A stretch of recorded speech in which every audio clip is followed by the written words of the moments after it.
जबकि उत्तर प्रदेश राज्य विश्वविद्यालय अधिनियम प्रोफेसर इन प्रैक्टिस की भर्ती की कोई व्यवस्था नहीं है। लखनऊ राज्य विश्वविद्यालय सहित अन्य विश्वविद्यालयों में आरक्षित वर्ग के अभ्यर्थियों को नॉट फाउंड सुटेबल करा दिया जाता है। वस्तुतः स्थिति एक ऐसी जैसी है कि ओबीसी एससी की नियुक्ति प्रक्रिया पारदर्शी न होने से एनएफएस कर अंकुश नहीं लगाया जा रहा है, जिससे योग्य अभ्यर्थियों शिक्षकों की प्रोन्नति और नियुक्ति नियम विरुद्ध होने से विश्वविद्यालय के शिक्षकों अभ्यर्थियों में सरकार के प्रति आक्रोश व्याप्त है।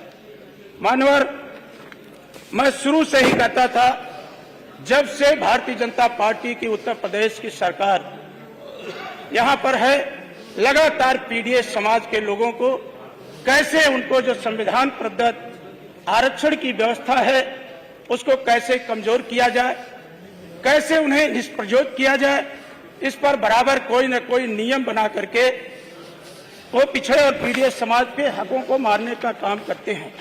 मानवर सरकार एक तरफ ढिढोरा पीटती है कि वो लोकतांत्रिक व्यवस्था को मानने वाली सरकार है, और दूसरी तरफ लगभग 10 साल से ऊपर हो गया विश्वविद्यालयों के अंदर जो सर्वोच्च कार्य परिषद होती है उसके चुनाव को नहीं कराया जा रहा है। माननीय कुलपति महोदया के द्वारा जो नामित होते हैं, इसके बाद मानवर 3 या 4 सदस्य जो सीधे चुने जाते हैं और वही सबसे महत्वपूर्ण सदस्य होते हैं। लेकिन आए दिन देखा जा रहा है कुलपतियों की मनमानी के कारण मानवर आज पिछड़े और दलित वर्ग के छात्रों में विशेष आक्रोश व्याप्त है। मानवर भारतीय जनता पार्टी की सरकार ने कहा था कि हम सबका साथ, सबका विकास और सबके विश्वास के साथ आगे बढ़ेंगे। लेकिन मानवर अगर कुलपतियों का चयन ही उत्तर प्रदेश के अंदर देख लिया जाए तो जितने राज्य विश्वविद्यालय हैं, हमारी सरकार पे तो आरोप लगाया जाता था कि एक जात विशेष के कुलपति नामित हो रहे हैं। मानवर उस समय जो कुलपति थे उनका लेखा जोखा देख लिया जाए, आज जो कुलपति विश्वविद्यालयों में नियुक्त हो रहे हैं, मानवर अगर उन्हें देख लिया जाए तो आज एक खास वर्ग के लोग विभिन्न राज्य विश्वविद्यालयों में कुलपति नियुक्त हो रहे हैं। आज हाशिए पर पड़ा पीडीएस समाज, जिसको बार बार अब कहते हैं कि हम सत्ता में भागीदारी देंगे, कुछ उनके जो नेता थे वो भी बार बार कहते थे, लेकिन आज वो मौन क्यों है हमारे समझ से परे है। अगर देखा जाए मानवर विश्वविद्यालयों के अंदर कुलपतियों में मेरे पास पूरी सूची है। मानवर यूपी की 3 यूनिवर्सिटियों में एक ही जात, एक ही संवर्ग से मानवर 30 में से 22 पर एक ही वर्ग के लोग नियुक्त हो गए। तो मानवर ओबीसी समाज कहां जाएगा, दलित समाज कहां जाएगा? जितने आप राज्य विश्वविद्यालय बना रहे हैं उसमें जो प्रोफेसरों की नियुक्ति हो रही है, असिस्टेंट प्रोफेसर की नियुक्ति हो रही है, जो हमें 1973 का आपका अधिनियम है जिसके तहत हमें हक और अधिकार मिलना चाहिए, आप उन हक और अधिकार को किनारे कर दे रहे हैं।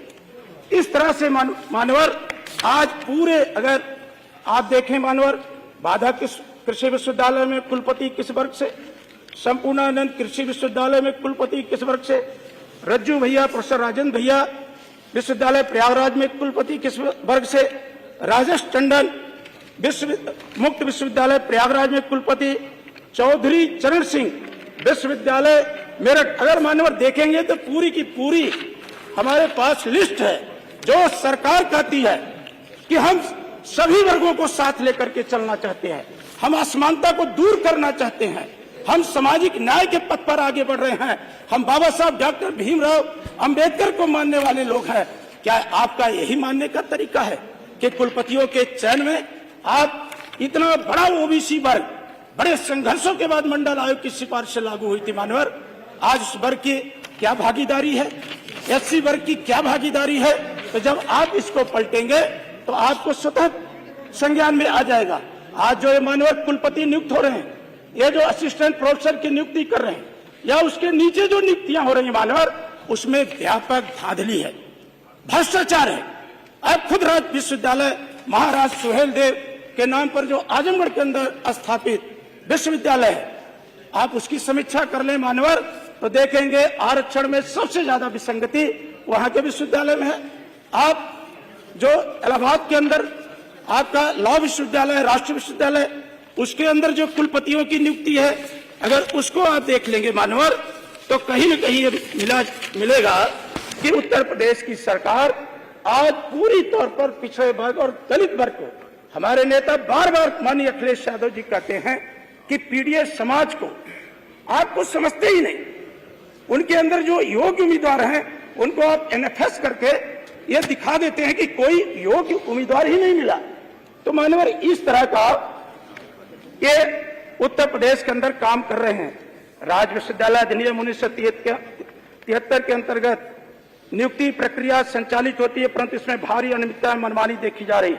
विशेष रूप से वाइस चांसलर और असिस्टेंट प्रोफेसर की नियुक्ति में बड़े पैमाने पर भ्रष्टाचार और नियमों की अवहेलना और पक्षपात हो रहा है। योग्य उम्मीदवारों को अवसर नहीं मिल रहा है। वरिष्ठता सूची का अवहेलना है। प्रदेश में वाइस चांसलर की नियुक्ति प्रक्रिया को राज्य विश्वविद्यालय अधिनियम 1973 के तहत संचालित किया जाता है, लेकिन इसमें निगृहित अनियमितताएं पाई गई। वरिष्ठता सूची को दरकिनार कर जूनियर प्रोफेसर को वाइस चांसलर बना दिया जाता है, जबकि वरिष्ठ प्रोफेसर आजीवन प्रोफेसर के पद पर ही बने रहते हैं। वाइस चांसलर की नियुक्ति महामहिम राज्यपाल के माध्यम से होती है, किंतु इसमें भारी पक्षपात और मनमानी देखी गई है। वाइस चांसलर के पद पर अधिकतम 2 बार नियुक्ति पाने की सीमा निर्धारित है, लेकिन इसे बार बार माननीय उच्च शिक्षा मंत्री जी, एक तो आपके पास ऐसे कुलपति हैं, प्रावधान है कि 2 बार, आप तो उनको 5 बार से भी ज्यादा चांसलर वाइस चांसलर बना रहे हैं।